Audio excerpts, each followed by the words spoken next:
दोस्तों, क्या आप जानते हैं कि हमारे प्राचीन ग्रंथ केवल इतिहास की पुस्तकें भर नहीं हैं, बल्कि गहरे रहस्यों, दिव्य घटनाओं, नियति के खेल और जीवन के अनमोल सीखों का अनंत भंडार है।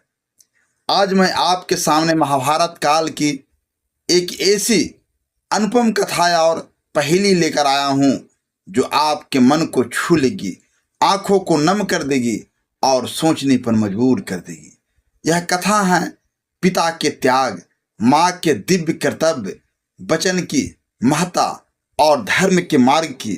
तो कृपया इस कहानी को शुरू से लेकर अंत तक पूरा ध्यान से सुनिए, क्योंकि जब अंतिम रहस्य सामने आएगा तभी सारी बातें स्पष्ट होगी और आपका हृदय भर आएगा।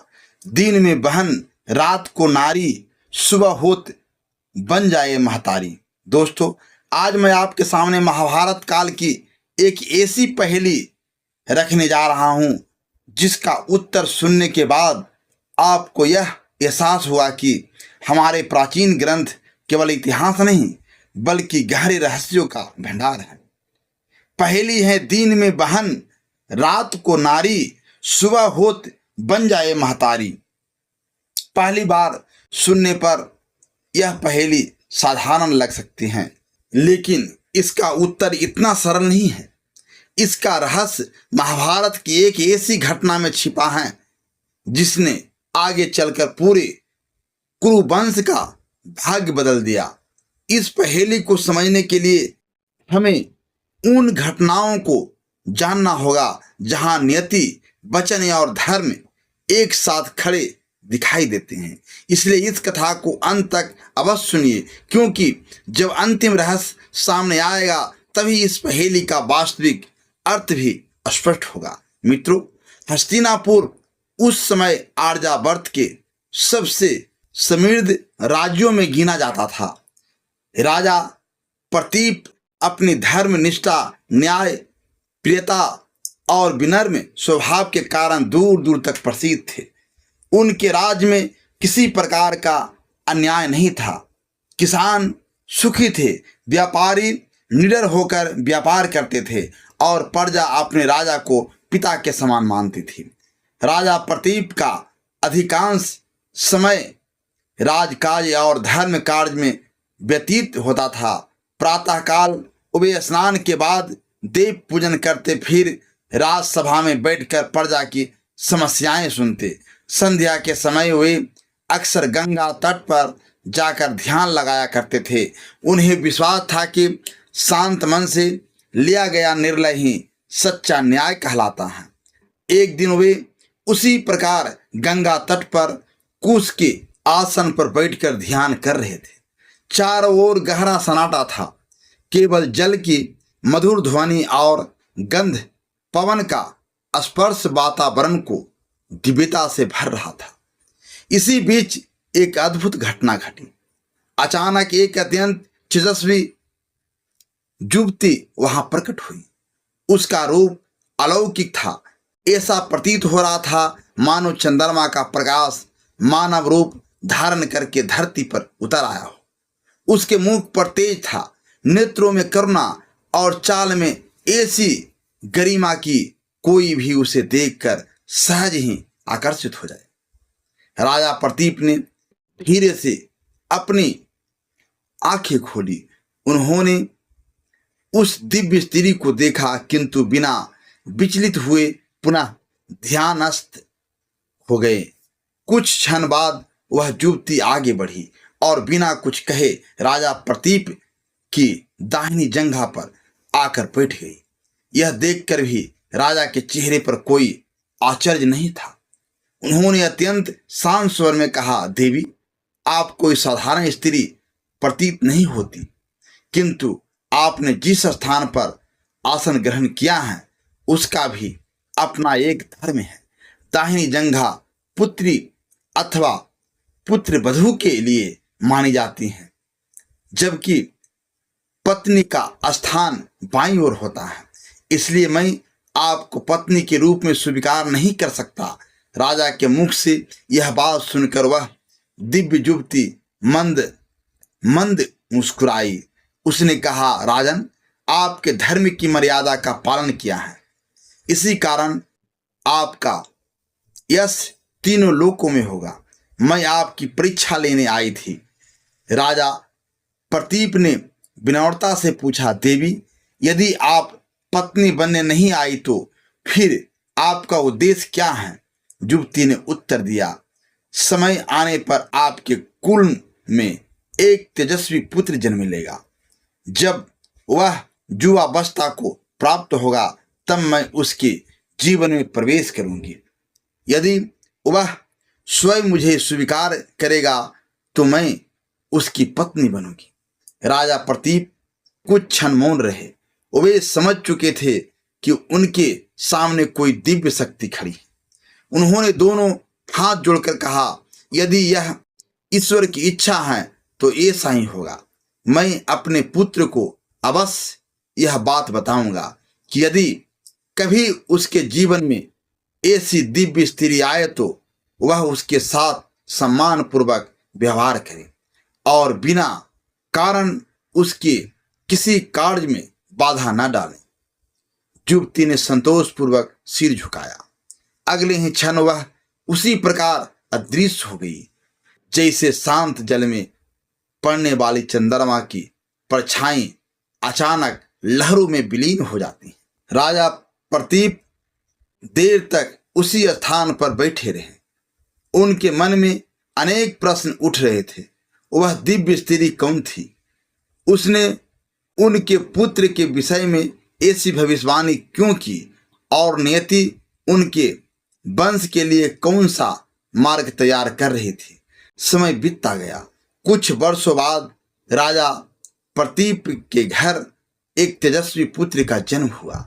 पूरे हस्तिनापुर में उत्सव मनाया गया। उस बालक का नाम रखा गया शंतनु।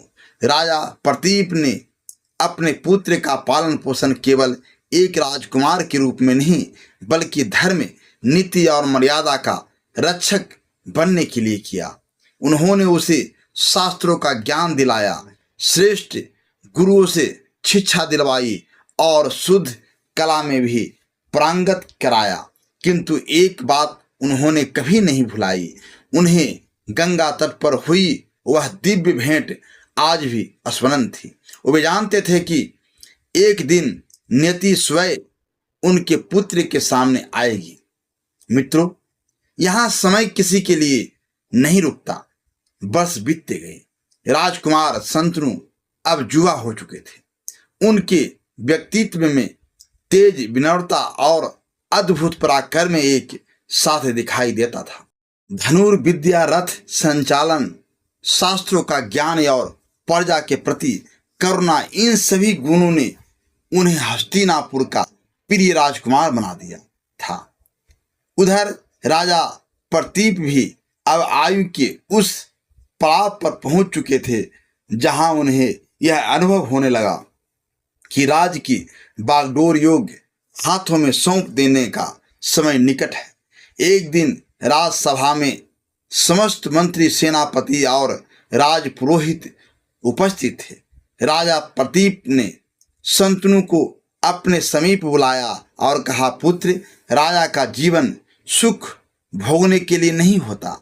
उसका प्रत्येक निर्णय हजारों लोगों के जीवन को प्रभावित करता है। आज से हस्तिनापुर की जिम्मेदारी तुम्हारे हाथों में होगी। धर्म को कभी मत छोड़ना, क्योंकि वही राजा का सबसे बड़ा अस्त्र होता है। शंतनु ने अपने पिता के चरण स्पर्श किए और विनम्र स्वर में बोले, पिताजी श्री, मैं आपके आदर्शों से कभी विचलित नहीं होऊंगा। राज तिलक के बाद पूरे राज्य में उत्सव मनाया गया। नगर की गलियों पुष्पों से सजाई गई, मंदिरों में दीप प्रज्वलित हुए और प्रजा ने अपने नए राजा का हर्षोल्लास से स्वागत किया। कुछ समय बाद राजा प्रतीप ने वानप्रस्थ ग्रहण करने का निश्चय किया। वन जाने से पहले उन्होंने शंतनु को एकांत में बुलाया। उनके चेहरे पर गंभीरता थी। उन्होंने धीमे स्वर में कहा, पुत्र, आज मैं तुम्हें एक ऐसी बात बताने जा रहा हूं जिसे मैंने बरसों तक अपने हृदय में छिपा रखा था। संतनु ध्यान से सुनने लगे। राजा प्रतीप ने गंगा तट पर हुई उस दिव्य घटना का पूरा वर्णन किया। उन्होंने बताया कि किस प्रकार एक तेजस्वी स्त्री उनकी दाहिनी जंघा पर बैठी थी और कैसे उसने भविष्य में उनके पुत्र से विवाह करने की बात कही थी। फिर उन्होंने कहा, यदि कभी तुम्हारे जीवन में वही दिव्य स्त्री आए तो उसका अपमान मत करना, उसके विषय में बिना कारण प्रश्न मत करना। मुझे विश्वास है कि उसके आने के पीछे अवश्य कोई दिव्य उद्देश्य होगा। शंतनु ने बिना किसी संदेश के अपने पिता की आज्ञा स्वीकार कर ली। कुछ ही दिनों बाद राजा प्रतीप वन की ओर प्रस्थान कर गए। अब हस्तिनापुर की सारी जिम्मेदारी शंतनु के कंधों पर थी। वे प्रतिदिन राजसभा में बैठते, प्रजा की समस्याएं सुनते और न्याय करते। शीघ्र ही उनका यश चारों दिशाओं में फैलने लगा। लोग कहते थे कि हस्तिनापुर को अपने योग्य राजा मिल गए हैं, किंतु नियति धीरे धीरे उन्हें उस मार्ग की ओर ले जा रही थी जिसकी कल्पना उन्होंने कभी नहीं की थी। एक दिन प्रातःकाल शंतनु शिकार के लिए वन की ओर निकले। उनके साथ सैनिक अवश्य थे, परंतु कुछ दूर पहुंचकर उन्होंने सबको पीछे रुकने का आदेश दिया। उन्हें अकेले वन में विचरण करना अधिक प्रिय था। घने वृक्ष के बीच से गुजरते हुए अचानक उन्हें एक ऐसी सुगंध का अनुभव हुआ जैसे उन्होंने पहले कभी नहीं महसूस की थी। वह सुगंध किसी पुष्प की नहीं थी, मानो स्वयं प्रकृति अपनी उपस्थिति का संकेत दे रही हो। शंतनु उस दिशा में बढ़ते चले गए। थोड़ी दूर आगे जाने पर उन्होंने देखा कि एक विशाल नदी शांत गति से बह रही है। उसके जल पर सूर्य की किरणें पड़ते ही ऐसा प्रतीत हो रहा था मानो असंख्य रत्न चमक रहे हो। राजा कुछ क्षण उस दृश्य को निहारते रहे। उसी समय उनकी दृष्टि नदी के तट पर खड़ी एक अद्भुत युवती पर पड़ी। वह साधारण स्त्री नहीं लग रही थी। उसके मुख पर अलौकिक तेज था। उसके वस्त्र श्वेत थे और मंद पवन में उसके केश लहरा रहे थे। उसके आसपास का वातावरण असामान्य रूप से शांत था। शंतनु ही उनकी ओर बढ़ने लगे। जैसे जैसे वे निकट पहुंचे, उनके मन का आकर्षण और गहरा होता गया। उन्होंने विनम्र स्वर में कहा, देवी, आपका परिचय जान सकता हूं? इस वन में आपका अकेले होना मुझे आश्चर्य में डाल रहा है। युवती ने उनकी ओर देखा। उसकी आंखों में गंभीरता थी, परंतु चेहरे पर मधुर मुस्कान। वह बोली, राजन, हर परिचय शब्दों से नहीं दिया जाता, कुछ पहचान समय स्वयं करा देता है। यह उत्तर सुनकर शंतनु कुछ क्षण मौन रह गए। उन्हें अचानक अपने पिता की अंतिम बात स्मरण हो आई। क्या यह वही दिव्य स्त्री है? क्या वर्षों पहले कही गई भविष्यवाणी आज पूर्ण होने जा रही है? उनके मन में अनेक प्रश्न उठे, लेकिन उन्होंने स्वयं को संयमित रखा। कुछ पल बाद शंतनु ने साहस करके कहा, देवी, यदि मेरी बात आपको अनुचित न लगे तो मैं आपसे एक निवेदन करना चाहता हूँ। युवती ने शांत स्वर में उत्तर दिया, कहिए राजन। शंतनु बोले, मेरा हृदय कहता है कि हमारा मिलना केवल संयोग नहीं है। यदि आपकी इच्छा हो तो मैं आपको अपनी जीवन संगिनी बनाना चाहता हूँ। राजा के शब्द सुनकर युवती कुछ क्षण तक मौन रही। उसके चेहरे पर ना संकोच था ना आश्चर्य। ऐसा लग रहा था मानो वह इस प्रस्ताव की परीक्षा पहले से कर रही हो। उसने धीरे से कहा, राजन, विवाह केवल दो व्यक्तियों का मिलन नहीं होता, उसके साथ विश्वास, धैर्य और वचन भी जुड़े होते हैं। यदि आपका मन अपने निर्णय पर अडिग है तो पहले मेरी एक बात ध्यान से सुन लीजिए। शंतनु ने बिना विलंब उत्तर दिया, देवी, मैं आपकी प्रत्येक बात सुनने के लिए तैयार हूं। युवती बोली, यदि मैं आपकी पत्नी बनूं तो आपको मुझे कभी किसी कार्य के लिए रोकना नहीं होगा। मैं जो करूंगी उसका कारण नहीं पूछेंगे, मेरे किसी निर्णय पर क्रोध नहीं करेंगे। जिस दिन आपने मेरे किसी कार्य में हस्तक्षेप किया या मुझसे प्रश्न पूछा, उसी दिन मैं आपको छोड़कर चले जाऊंगी। इतना कहकर वह मौन हो गई। चारों ओर बहती हुई नदी की ध्वनि मानो उस वचन की साक्षी बन रही थी। शंतनु कुछ क्षण सोचते रहे। यह शर्त साधारण नहीं थी। एक राजा के लिए बिना प्रश्न किए किसी बात को स्वीकार करना आसान नहीं होता। फिर भी उसके मन में उस दिव्य स्त्री के प्रति ऐसा विश्वास उत्पन्न हो चुका था जिसका कारण वे स्वयं भी नहीं जानते थे। उन्हें अपने पिता के शब्द याद आए। अब उन्हें विश्वास हो गया कि यही वह स्त्री है जिसके बारे में पिता ने वर्षों पहले बताया था। उन्होंने दोनों हाथ जोड़कर कहा, मैं आपको वचन देता हूं, आपके किसी भी कार्य में बाधा नहीं बनूंगा, आपके निर्णयों पर प्रश्न नहीं करूंगा। जब तक मेरे प्राण हैं मैं अपने इस वचन का पालन करूंगा। युवती के चेहरे पर हल्की मुस्कान आ गई। वह बोली, राजन, आपने जो वचन दिया है उसे निभाना सरल नहीं होगा। फिर भी यदि आप दृढ़ हैं तो मैं आपके साथ चलने के लिए तैयार हूं। कुछ ही दिनों बाद हस्तिनापुर में उनका विवाह अत्यंत विधि विधान से संपन्न हुआ। पूरा राज्य आनंद में डूब गया। प्रजा अपनी नई महारानी के दर्शन करने के लिए उत्सुक थी। जिसने भी उन्हें देखा उनके दिव्य तेज से प्रभावित हुए बिना नहीं रह सका।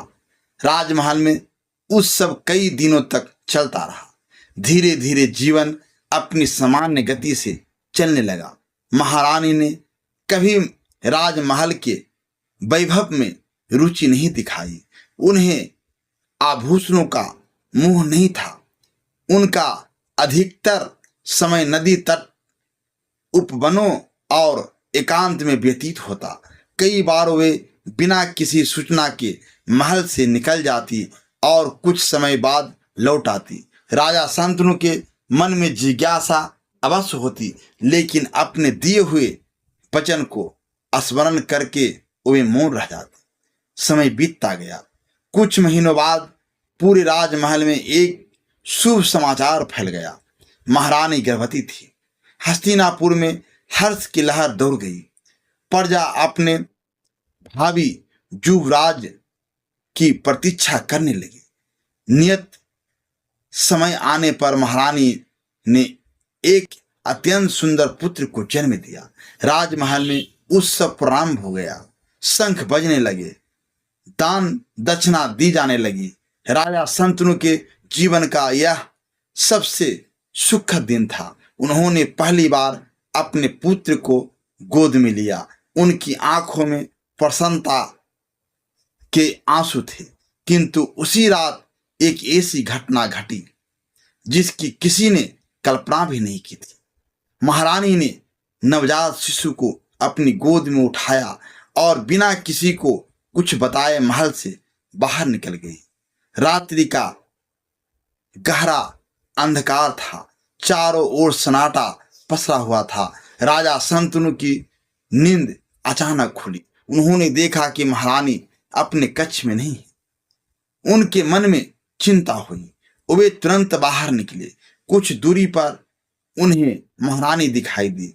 वे उसी नदी की ओर बढ़ रही थी जहां पहली बार दोनों का मिलन हुआ था। राजा भी चुपचाप उनके पीछे चल पड़े। उनके मन में अनेक प्रश्न उठ रहे थे। इतनी रात को नवजात शिशु को लेकर नदी की ओर क्यों जा रही है? लेकिन उन्होंने अपने वचन को याद किया और स्वयं को रोक लिया। कुछ ही क्षण बाद महारानी नदी के तट पर पहुंची। उन्होंने शिशु को अपनी बाहों में कसकर लगाया। उनकी आंखों में न आंसू थे न भय। चेहरे पर वही अद्भुत शांति थी। राजा थोड़ी दूरी पर खड़े सब कुछ देख रहे थे। अचानक महारानी ने दोनों हाथ आगे बढ़ाए और अगले ही पल उस नवजात शिशु को नदी की धारा में समर्पित कर दिया। जल की लहरें उठी और कुछ ही क्षणों में वह बालक आंखों से ओझल हो गई। यह दृश्य देखकर राजा शंतनु का हृदय भीतर तक कांप उठा। उनकी सांसें तेज हो गई।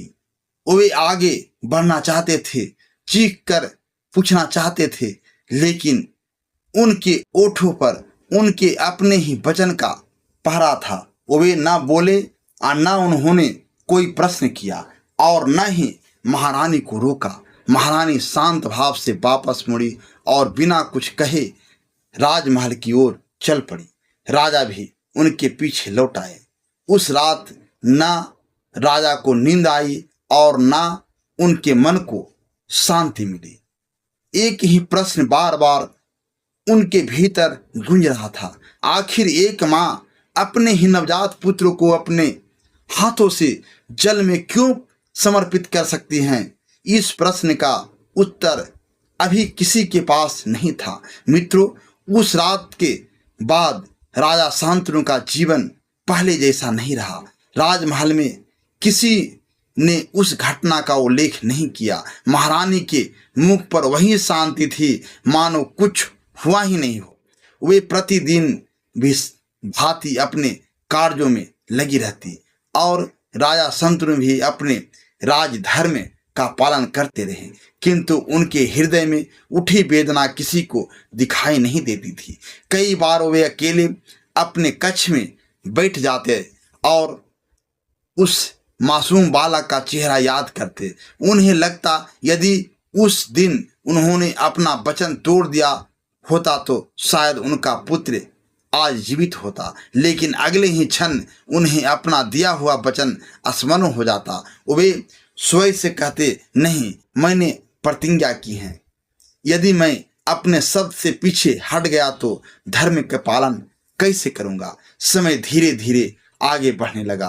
कुछ महीनों बाद महल में फिर से शुभ समाचार सुनाई दिया। महारानी दूसरी बार गर्भवती थी। राज में फिर उत्सव का वातावरण बन गया। लोगों ने सोचा कि इस बार अवश्य युवराज का जन्म होगा। नियत समय पर दूसरे पुत्र का जन्म हुआ। राजा शंतनु के चेहरे पर मुस्कान तो थी, लेकिन उसके पीछे एक अनजान है भी छिपा हुआ था। उन्होंने मन ही मन प्रार्थना की, हे देवताओं, इस बार मेरे पुत्र की रक्षा करना। किंतु नियति मानो अपना निर्णय पहले ही लिख चुकी थी। रात्रि का समय हुआ। महारानी ने शिशु को अपनी गोद में उठाया और बिना कुछ कहे महल से बाहर चल पड़ी। राजा ने यह दृश्य देखा तो उनके हृदय की धड़कन तेज हो गई। वे फिर चुपचाप उनके पीछे चल दिए। इस बार भी वही नदी, वही शांत धारा, वही निस्तंभ वातावरण और फिर वही घाट दोहराई गई।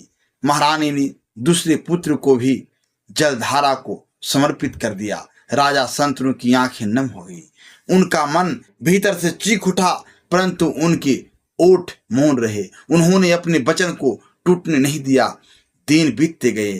कुछ समय बाद तीसरे पुत्र का जन्म हुआ। राजा ने स्वयं को समझाया, शायद इस बार सब कुछ बदल जाएगा, लेकिन ऐसा नहीं हुआ।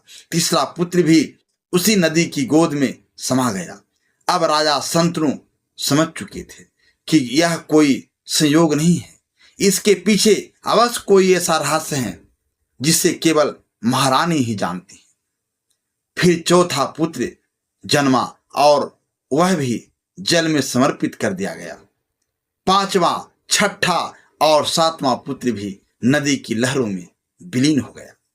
सातवें पुत्र के जन्म तक राजा शंतनु भीतर से पूरी तरह टूट चुके थे। उनकी आंखों की चमक अब पहले जैसी नहीं रही थी।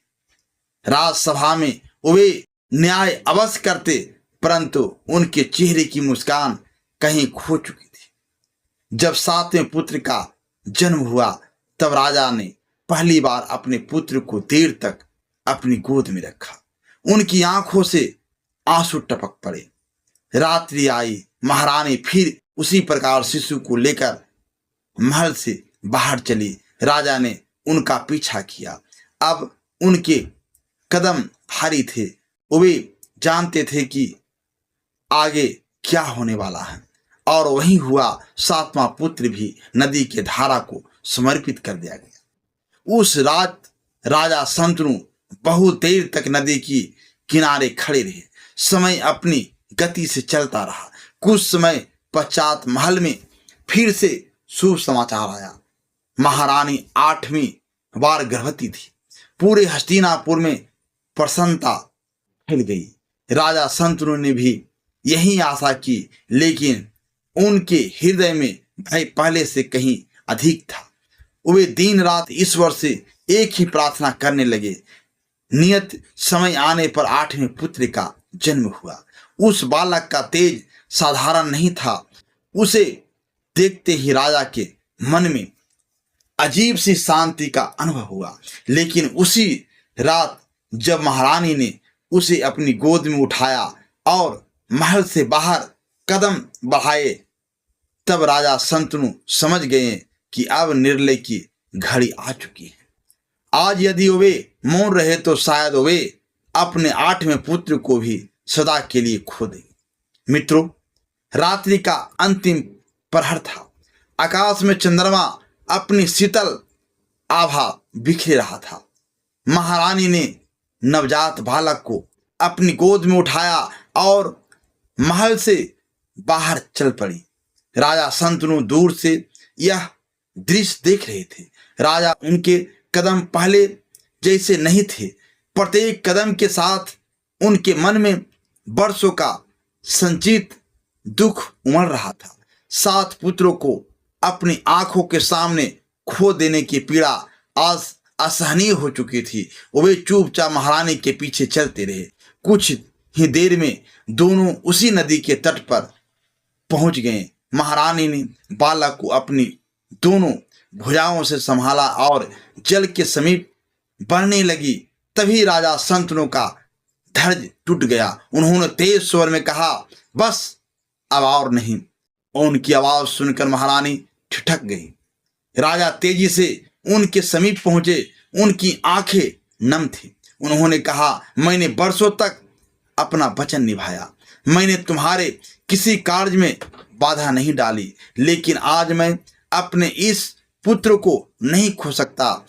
कुछ क्षणों तक दोनों के बीच मौन छाया रहा। फिर महारानी ने शांत स्वर में कहा, राजन, आज आपने अपना वचन भंग कर दिया। महारानी की आंखों में करुणा झलक उठी। उन्होंने धीरे से कहा, महाराज, आपने जो देखा उसका एक कारण था। मैं निठुर नहीं हूं। जिन 7 बालकों को मैंने जल में समर्पित किया वे साधारण मानव नहीं थे। वे 8 दिव्य वसु थे। एक समय 8 वसुओं से महर्षि वशिष्ठ को कामधेनु नंदिनी का अपहरण हो गया था। महर्षि वशिष्ठ ने उन्हें मनुष्य योगी में जन्म लेने का श्राप दिया। श्राप सुनते ही वसु अत्यंत दुखी हुए। तब महर्षि ने कहा कि 7 वसु अल्प समय के लिए पृथ्वी पर रहेंगे, लेकिन जिसने मुख्य भूमिका निभाई थी उसे पूरा जीवन मनुष्य रूप में बिताना होगा। महारानी ने आगे कहा, श्राप से मुक्ति पाने के लिए वे सभी मेरे पास आए थे। उन्होंने मुझसे प्रार्थना की कि मैं उनकी माता बनूं और जन्म लेते ही उन्हें पृथ्वी के बंधन से मुक्त कर दूं। इसलिए 7 पुत्रों को जन्म के तुरंत बाद जल में समर्पित किया। यह 8वां बालक वही 8वां वसु है जिसे अपना संपूर्ण जीवन पृथ्वी पर बिताना है। इसका तेज असाधारण होगा। यह धर्म, सत्य और प्रतिज्ञा का उदाहरण बनेगा। राजा शंतनु की आंखों से आंसू बह निकले। महारानी ने बालक को राजा की गोद में सौंप दिया। फिर बोली, महाराज, आपने आज अपना वचन तोड़ दिया है, इसलिए अब मेरा आपके साथ रहना संभव नहीं है। लेकिन चिंता मत कीजिए, यह बालक अभी मेरे संरक्षण में रहेगा मैं इसे वेद शास्त्र, धनुर्वेद, नीति और धर्म की शिक्षा दिलाऊंगी। जब समय आएगा तब इसे आपके पास लौटा दूंगी। इतना कहकर उन्होंने बालक को पुनः अपनी गोद में लिया। राजा कुछ कहना चाहते थे, लेकिन शब्द उनके गले में अटक गए। उन्होंने केवल इतना कहा, क्या मैं तुम्हें फिर कभी देख पाऊंगा? महारानी ने हल्की मुस्कान के साथ उत्तर दिया, जब समय उचित होगा तब हमारा पुनः मिलन होगा। अगले ही क्षण वह दिव्य स्वरूप लेकर जलधारा की ओर बढ़ी। राजा शंतनु उन्हें दूर तक देखते रहे। कुछ ही पलों में वे उनकी दृष्टि से ओझल हो गई। नदी पहले की तरह शांत बह रही थी, किंतु आज राजा शंतनु का जीवन पूरी तरह बदल चुका। दर्शक मित्रों, राजा शंतनु उस रात बहुत देर तक उसी नदी के तट पर खड़े रहे। बहती हुई जलधारा को देखते देखते उन्हें ऐसा लगा मानो उनके जीवन का एक अध्याय समाप्त हो गया। उनके हृदय में पीड़ा भी थी और एक अनोखी शांति भी। अब उन्हें समझ आया कि वे घटनाएं जो वे वर्षों तक क्रूरता समझते रहे, वे वास्तव में एक दिव्य योजना का हिस्सा थे। समय अपनी गति से आगे बढ़ता रहा। हस्तिनापुर का शासन पहले की भांति चलता रहा, लेकिन राजा शंतनु के जीवन में एक खालीपन आ गया था। वे प्रजा का पालन उसी निष्ठा से करते, न्याय भी पहले की तरह निष्पक्ष देते, परंतु जब भी अवसर मिलता वे उसी नदी के तट पर जाकर बैठ जाते। उन्हें विश्वास था कि एक दिन अवश्य उनका पुत्र उनसे मिलेगा। कई वर्ष बीत गए। एक दिन प्रातःकाल जब राजा शंतनु नदी के किनारे खड़े थे, तभी अचानक उनके सामने जल की लहरें असामान्य रूप से उठने लगे। वातावरण दिव्य प्रकाश से भर गया। कुछ ही क्षणों बाद उनके सामने वही तेजस्वी देवी प्रकट हुई, जिन्हें उन्होंने वर्षों पहले अपनी पत्नी के रूप में स्वीकार किया था। उनके साथ एक तेजस्वी युवक भी खड़ा था। उनके मुख पर अद्भुत तेज था, हाथ में धनुष था, पीठ पर तरंकस बंधा हुआ था और उसकी आंखों में आत्मविश्वास झलक रहा था। गंगा देवी ने मुस्कुराते हुए कहा, महाराज, यह आपका पुत्र है। राजा शंतनु की आंखें भर आई। उन्होंने आगे बढ़कर उस युवक को अपने हृदय से लगा लिया। गंगा देवी बोली, मैंने इसे महर्षि वशिष्ठ सहित अनेक महान आचार्यों से वेदों का ज्ञान दिलाया है। इसके शास्त्र, अस्त्र, नीति, धर्म और राजकाज की संपूर्ण शिक्षा प्राप्त कर ली है। युद्ध कला में इसका कोई समान नहीं है। यह सत्य और प्रतिज्ञा के मार्ग से कभी विचलित नहीं होगा। गंगा देवी ने आगे कहा, इसका नाम देवव्रत है। यही आगे चलकर आपके कुल की मर्यादा का सबसे बड़ा रक्षक बनेगा। इतना कहकर गंगा देवी ने अपने पुत्र का हाथ राजा शंतनु के हाथों में सौंप दिया। उन्होंने अंतिम बार अपने पुत्र को स्नेह भरी दृष्टि से देखा और कहा, पुत्र, अब तुम्हारा स्थान अपने पिता के साथ है। सदैव धर्म का पालन करना। इतना कहते ही गंगा देवी धीरे धीरे उसी जलधारा में विलीन हो गई जहां से वे प्रकट हुई थी। राजा शंतनु देवव्रत को लेकर हस्तिनापुर लौट आई।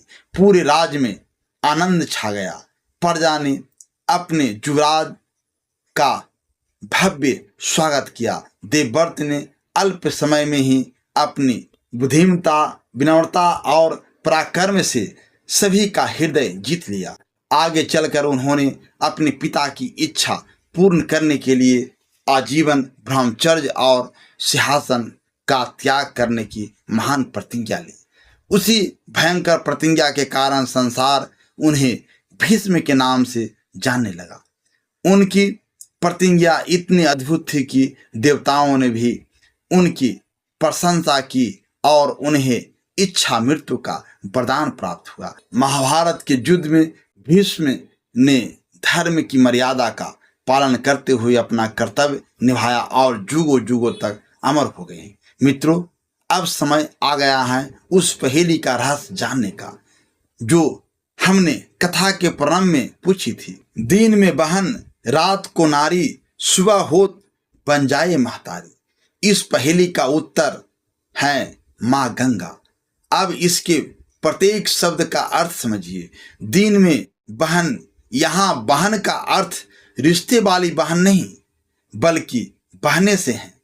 दिन के समय गंगा एक पवित्र नदी के रूप में निरंतर बहती रहती हैं।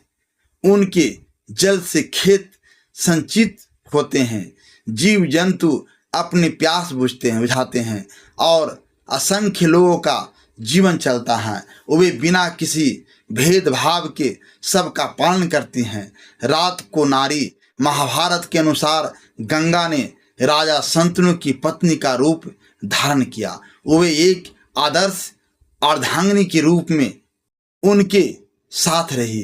यही कारण है कि पहेली में उन्हें रात की नारी कहा गया। यह उनके दिव्य और मानवीय स्वरूप का संकेत है। सुबह होत बन जाए महतारी। जैसे ही भोर होती हैं, श्रद्धालु गंगा तट पर पहुंचते हैं। कोई स्नान करता है, कोई अर्घ्य देता है, कोई अपने पितरों का तर्पण करता है और कोई अपने जीवन के पापों से मुक्ति को कामना करता है। उसी समय सभी उन्हें श्रद्धापूर्वक गंगा मैया कहकर पुकारते हैं।